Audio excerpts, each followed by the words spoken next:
Okay, so when you hear the name Strait of Hormuz, what's the first thing that pops into your head? For most of us, right, it's a flash of news headlines. You're thinking military ships, and just this constant global tension. It's a place that literally makes world powers hold their breath. But you know what? That's only one side of the story.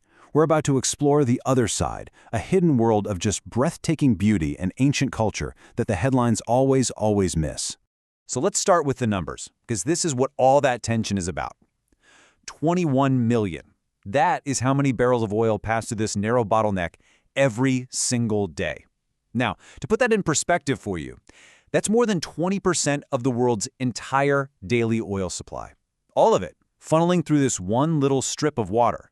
You know, a good way to think about it is this. If oil is the bloodstream that keeps our industrialized world alive, then the Strait of Hormuz is its main artery. So you can imagine, even a small blockage here could send the entire global economic system into something like a stroke, and that would trigger inflation and instability pretty much everywhere. And just look at the scale of that artery. About a third of all oil that's transported by sea squeezes right through this single point. For huge producers like Saudi Arabia, Iraq, and the UAE, it's not even a choice. It's just geographical destiny. It is their only way to get to international markets.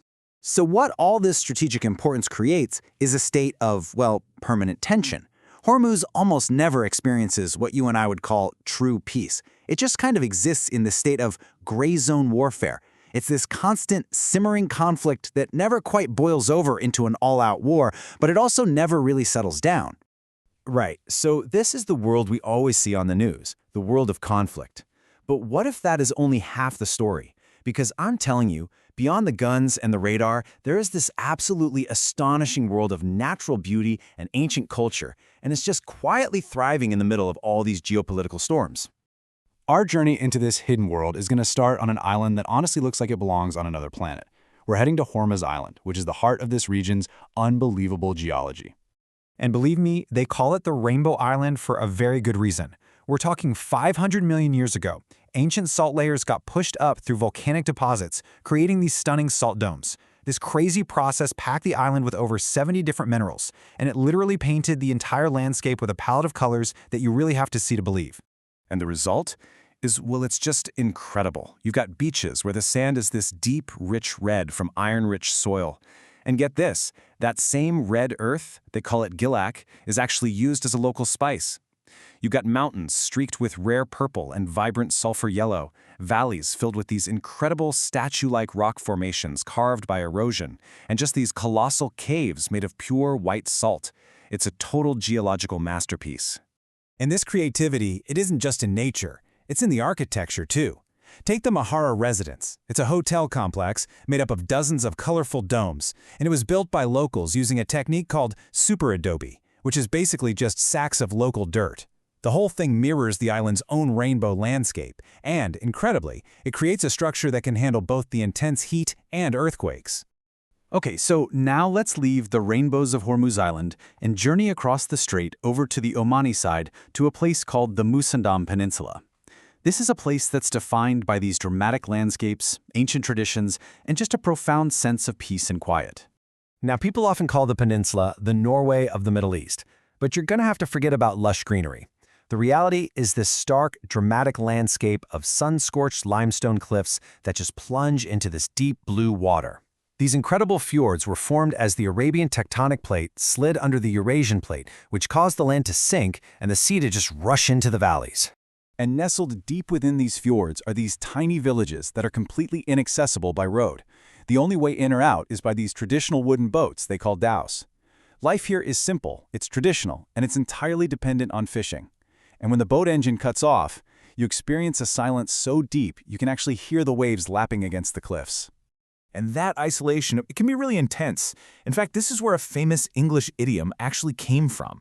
On this tiny telegraphed island, the extreme heat and total isolation of a British communication station was supposedly so maddening for the officers there that it gave rise to the phrase "going around the bend," which refers to the curve of the fjord that hid them from the rest of the world. You see, this region has been a crossroads for millennia, and you can actually hear that history.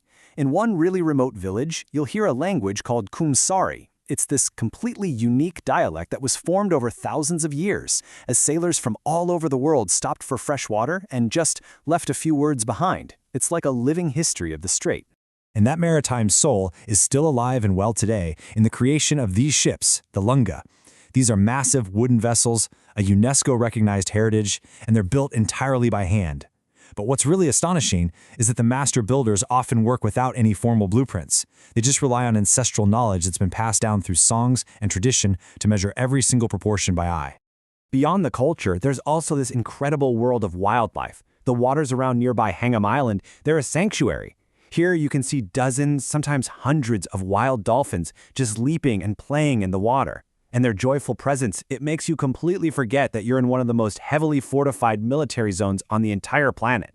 So what we have are these two completely different worlds, and they're existing in the very same space. On one hand, you have the high-stakes geopolitical choke point, and on the other, this timeless realm of natural wonder, unique culture, and just profound beauty. And when you see these giant oil tankers silently gliding past cliffs that hold fossils that are millions of years old, this idea becomes incredibly clear. It's the stark contrast between the eternal, geological timescale of the landscape and the very temporary, fleeting conflicts of humanity just passing through it. And all of this brings us to a final and I think really crucial question. We always focus on the economic fallout, right? The price of oil. But if the gates of Hormuz were to close, the loss would be so much greater than just energy. We would lose a connection to this incredible natural beauty, this deep-rooted culture, and just a unique piece of our shared human story. And that is something worth thinking about.